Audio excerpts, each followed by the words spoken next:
Fellow Spartans, welcome! And so today we begin my last Roman campaign on Total War Attila. And that's not my last Roman campaign ever, it's just that is what the DLC is called, and that will be released next week. And I'm going to be playing as the Roman Expedition faction, so a big thanks to Creative Assembly for letting me release this a week early, as the campaign pack will be available, as I said, to play from next Thursday the 25th of June.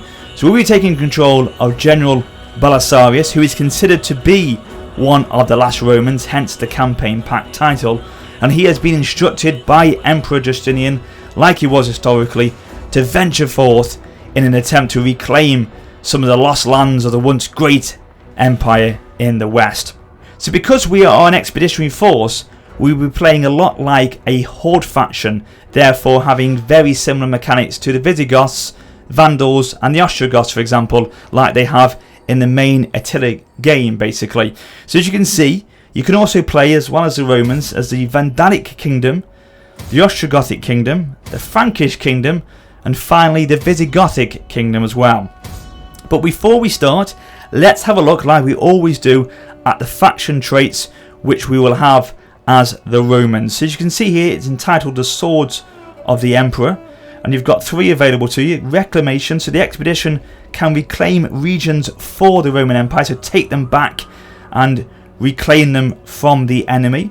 Roman Will, so no movement cost at all for the fortify and encampment stances. That's really good. We can venture forth and have that Roman Will about us to move on, and it will cost us no movement points at all while we are in both of those stances, or one of those stances. So Reformation of the Western Empire, to control 40 regions to gain diplomatic option of join empire. So that's basically if we break away from the Eastern Roman Empire and reform, or try to reform, the Western Empire. And I'll go into a little bit more detail about how we're going to play that in our campaign in just a second. But let's have a quick look at the victory objectives. So you can see here we've got the expedition victory, which is then, you can go down to Loyalist Triumph, which is like the top victory objectives, and then we've got a another way of achieving victory by having a Separatist victory. So as I said, breaking off from the Eastern Roman Empire and having those 2 levels of victory conditions there as well. So as you can see, I'm going to be playing this on hard difficulty. I'm going to be starting, obviously what the starting year is 533 AD, and the initial challenge is normal, and it's going to be a 12 turns per year campaign, I believe the last Roman is. So the starting year is 533 AD. So let's start the campaign now, and then once we've got onto the campaign map, we'll talk a little bit more about how we're going to go about this sort of campaign in general, basically. So I'll be back in just a second, guys.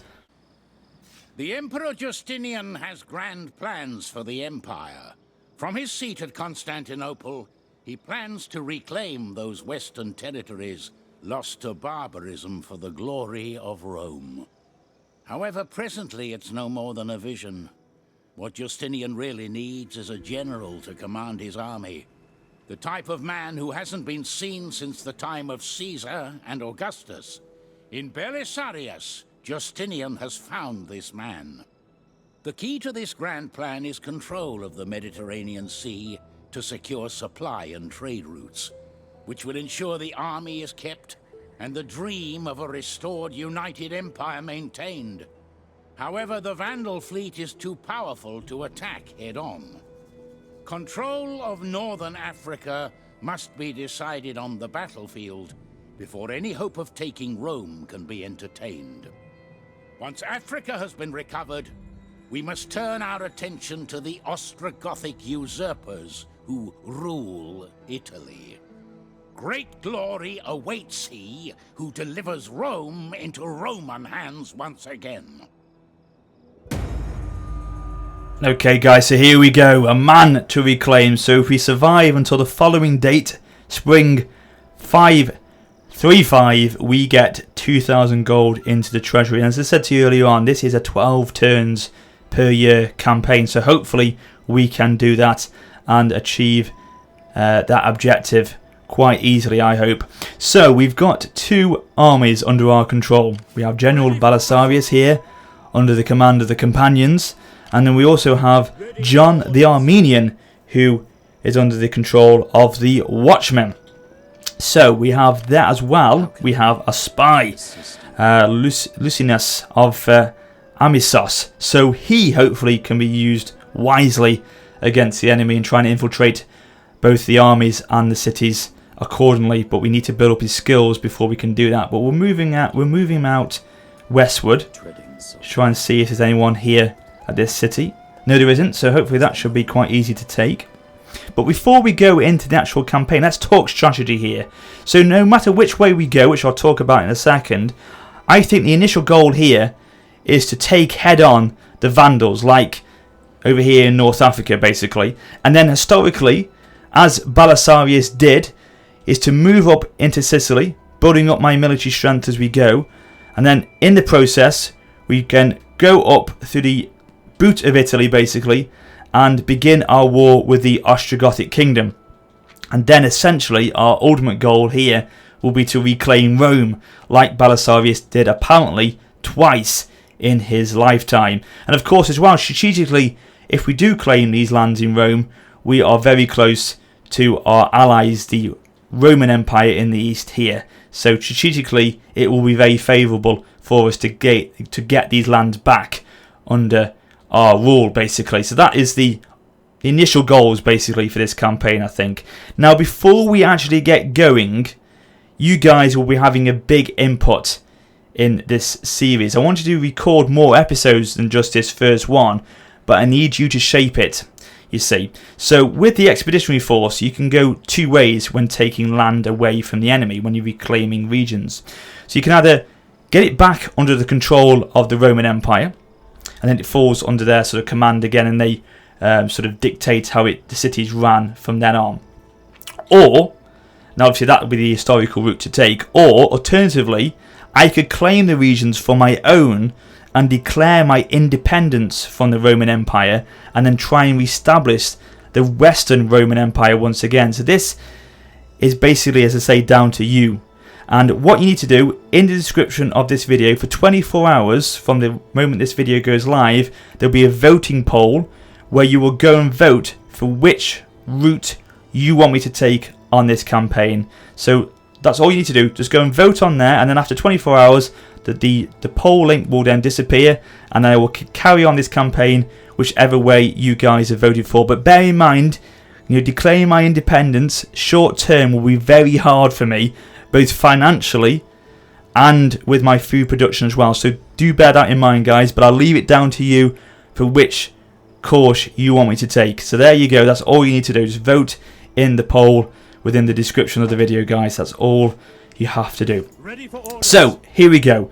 So the companions, they will go north. They will attack the Vandalic stronghold here. Now, what I'll do in this first episode is obviously take back any regions I do conquer and take them back for the Roman Empire.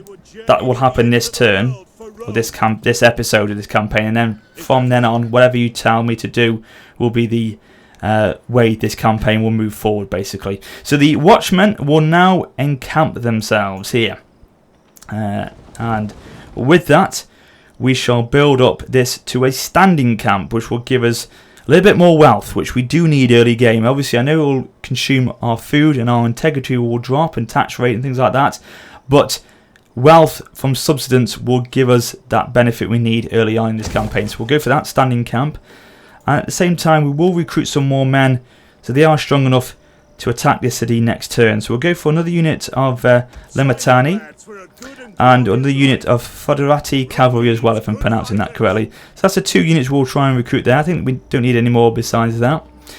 Also, we'll look at technology because that's staring at me at the moment. So we've got two we can go for. Military Standardization, which will reduce our upkeep cost of -3 for all our units. Very handy early game, especially with cost again. But also we can go for this. Public order of +2 from bureaucratic reforms. So Greek philosophical revival. I can't pronounce that word. Not very good on the tongue, that one. But anyway, we will get 2+ public order from doing that. I think early on in this campaign we'll go for that one because public order is required, especially in these early stages. So we'll go for that. And then here we are ready. I think this force of Belisarius is ready with the companions, as I say, to attack this city. We don't need to recruit any more men. We don't even need to recruit any mercenaries. We can't anyway, but I don't think we need to have done so anyway. So we're okay there. And yes, we are ready and strong, guys. So let's do this. Besieging settlement. And to be honest with you, I don't even need to fight this. It's so one-sided, it is untrue. So we can actually already resolve this one straight away. Have an aggressive stance with them. And then they fall down very quickly. So now, as I said, for this episode, I'll reclaim them back for the Roman Empire. And as you can see there, it's now gone under their control. And it's now my allies' region once again. And they now control it and dictate how it is ran from there. So I've got 2 skills which I can look at here. So we've got merchant will give us wealth from commercial buildings, or we've got authority and integrity. To be honest with you, we'll go for this one now because we're not actually controlling any buildings of our own. So we'll go for this one to start with, except for the ones in our encampment. But I'll go for them to boost our integrity and our authority early on, especially with public order again. So there we go, and you can see here, this is our family tree. Belisarius is married to Antonia, and these all are sort of candidates for recruitment, because you can hire or raise more than the 2 forces we've got already. We can raise another 2, in fact. We can have a total of 4 on this campaign at this moment in time. So we may do that, but not yet. We want to sort of keep ourselves controlled, especially financially, with what we've got. So we'll keep it, we'll just to 2 for the moment. And as I said to you, there we go. See, this is what I'm talking about. If I break away that bottom trait there, Reformation of the Western Empire, so we can control, if we do, 40 regions, and then we gain that diplomatic option of joining the empire, reforming that huge empire that was once the case many years ago. And I think it must be here or something that you'll just initiate that to be the case. But obviously, that's a long way off yet. A long, long way off yet. Okay, so that's all good there. And we're building here. So actually, can we actually go into an encampment stance? So we can actually. So we'll do that with the companions. And we can actually build up these 2 buildings while we've got the chance to do so. So we've got...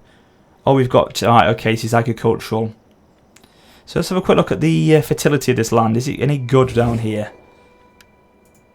Oh, it's not bad at all, actually. Very rich, in fact. Base fertility 10. Oh, that's good. So let's take advantage of that while we are encamping in these lands. So we shall go for the one that actually takes as much as it can from the fertility of the land, which I think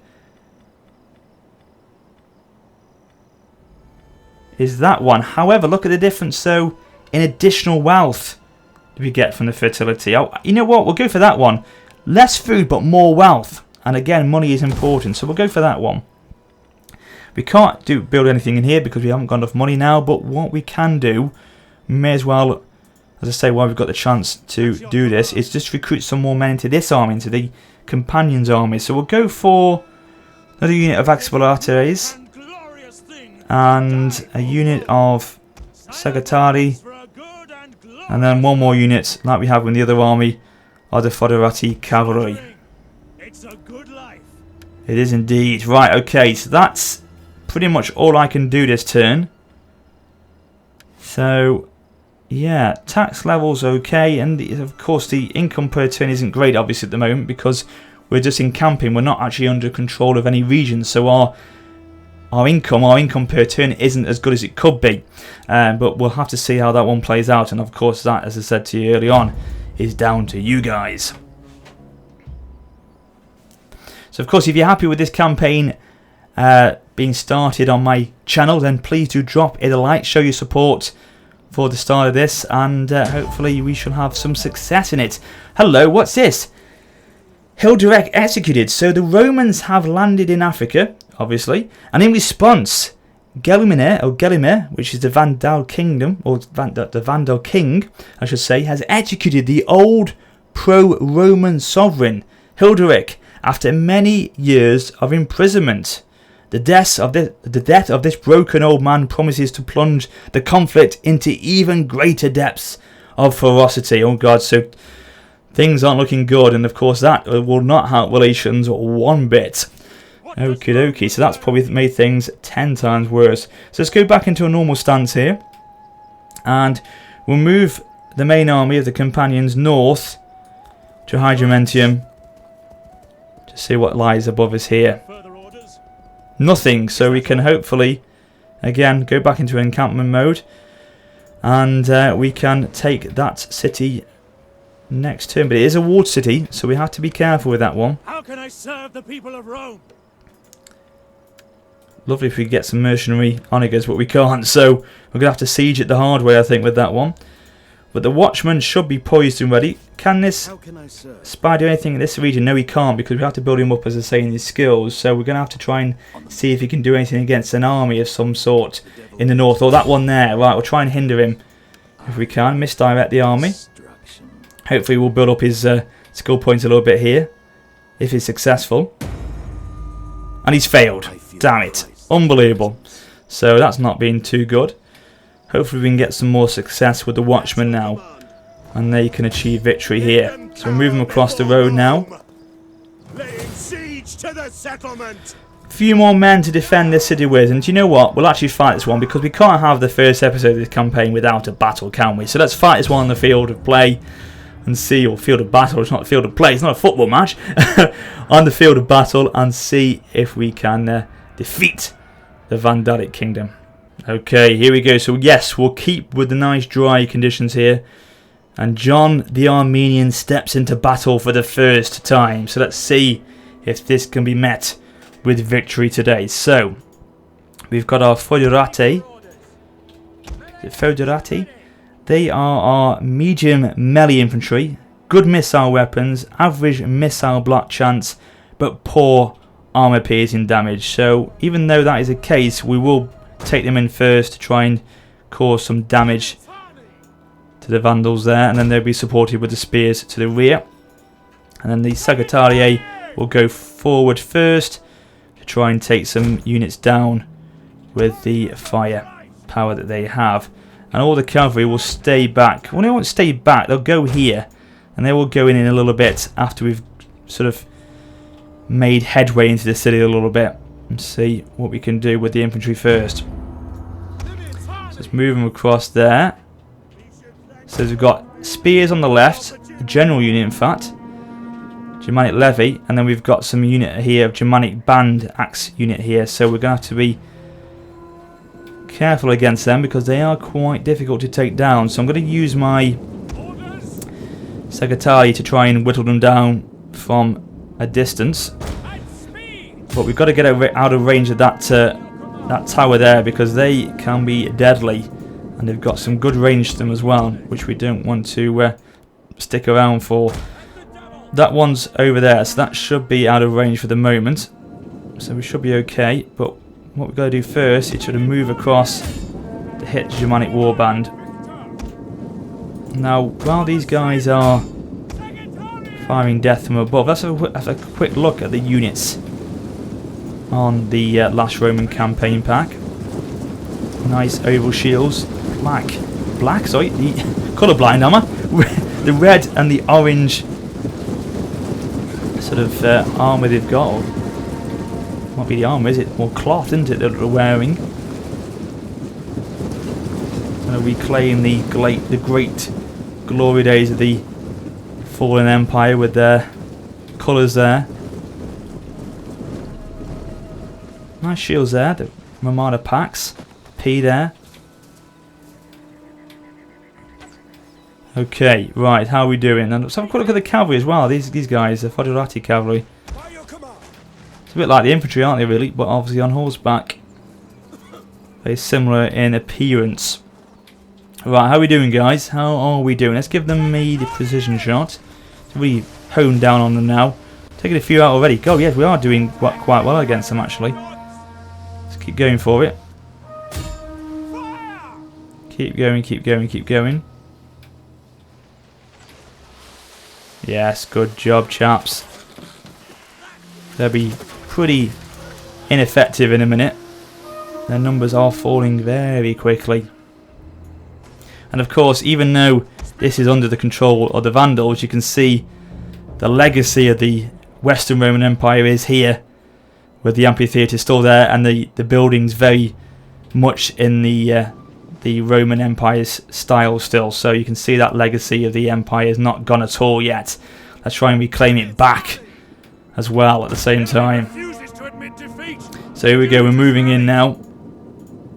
Let's take the melee infantry in first to charge against them. Another volley from the skirmishers there are making them that they are very close to actually routing soon. Surely they'll go in a second. If we get a volley across from our infantry in a minute, that will no doubt finish them off as well. But surely now, 19 men left. Here we go, that's it. Yeah, that volley's finished them off completely. Great job. Who the hell's firing over there? Oh, these guys, right. Okay. I'm going to bring the cavalry around the flank, actually. Not the general, though. He can stay there, good old John the Armenian. But the cavalry can move in.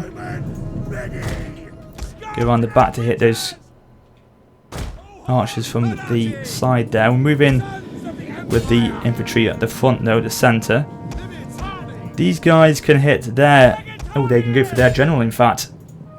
They say go for the archers, but no, the general's just come in sight, so we'll go for him. Come on, Cav, move in, move in. So if we push them that way, and then the cavalry intercept them this way, they're going to be sandwiched in a minute. So spears, you go to the left to intercept them. Move in as quick as you can. That's it, Cav. Now go, go, go, go, go. Zoom in for this cavalry charge here. Oh, it's going to be bad. Oh, that is terrible. That is a terrible, devastating charge. Not a terrible charge, it's a devastating charge. It's really ripped through the line there, dropping very quickly. And here come the infantry from the rear to support. And they're going to go down very quickly now. That's all over for them. No chance of them surviving. Oh, here we go. We are now facing off against the Germanic levy. The generals engaged in battle. So we'll bring the archers to fire on these guys now. We don't want to hit our men in the back if we can avoid it. So we'll do that. And they've obviously routed very quickly. They couldn't stand that charge for that long. So bring the melee infantry. In fact, one goes that way. And then these two go this way. In fact, instead of going for them, go into the back of the Germanic levy, of course. The opportunity has presented itself. Let's take it with both hands. Charge in the back. Go, go, go. That's it. Completely outflanked them there. They should be in serious trouble in a second. These two keep pushing on over here. In fact, let's get the cavalry to move in quickly now. They've got the speed to catch up with them. Here we go, moving in now. And that's the general starting to waver. He can't take much more of that flanking manoeuvre we've done against him from the rear. Cavalry going in now at a tremendous speed to finish off the skirmishers.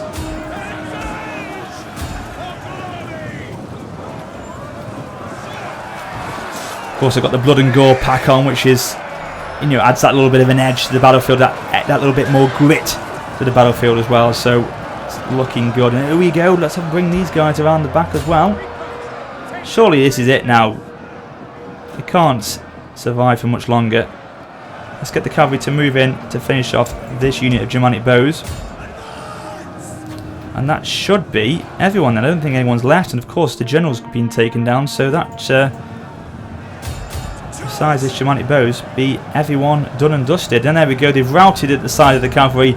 The battle is over. Victory is there for John the Armenian. Decisive victory as well. So let's end it right there and see what the losses were. We lost 146 in the end to their 637. So that wasn't bad at all. Not bad in the slightest. So of course a decisive victory, as I said, and we shall again reclaim this land for the Roman Empire. See, that's the other one. Declare independence. We then completely lose that expeditionary sort of feature that we've got at the moment. We get conquest penalties, we get province instability, but we do get unit replenishment. So you can see there, declaring our independence does have its problems. So we're going to have to be careful with this one, guys. So vote wisely. That's what I'm saying to you. Vote wisely. Okay, so let's increase this guy's Again, same as we did for Belisarius, increase his authority and the integrity of the army as well.